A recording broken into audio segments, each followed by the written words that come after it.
It's Sunday afternoon. நம்ம lunch வேலைய start பண்ணியாச்சு. காலையிலே ஹஸ்பண்ட் வந்துட்டு மீன் வாங்கிட்டு வந்திருந்தாங்க. அது எல்லாமே கையோட கிளீன் பண்ணி, கட் பண்ணி வச்சுட்டாங்க. காலையில கொஞ்சம் ஒர்க் இருந்தனால அப்போதைக்கு சமைக்க முடியல. சரி ஆஃப்டர்நூன் சமைச்சுக்கலான்ட்டு அது ஒரு ஓரமா வச்சுட்டு நம்ம வேலைய பார்த்துட்டு இருந்தேன்.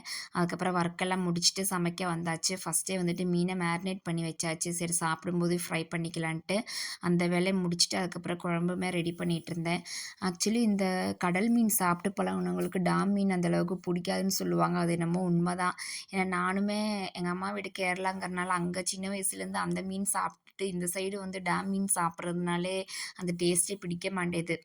அ சாப்பிடுவேன் சம்டைம்ஸ் வேற வழியே இல்லைன்னா சாப்பிடுவேன். ஆனா நம்ம அந்த அளவுக்கு விரும்பி சாப்பிட்றதுக்கு அது பிடிக்கிறதில்ல. இங்கேயுமே மத்தி மீன் கிடைக்கும்னா வீக்லி ஒன்ஸ் தான் கிடைக்கும். அதுவுமே அந்த அளவுக்கு ஃப்ரெஷ்ஷா இருக்காது. மீன் வாங்கணும்னா நம்ம குமிளி தான் போணும். அங்க போனா மத்தி மீனு, பிரானு எல்லாமே கொஞ்சம் ஃப்ரெஷ்ஷா கிடைக்கும். ஒரு சில நேரம் மீன் வாங்குறதுக்காகவே அங்க வரலும் போவோம்.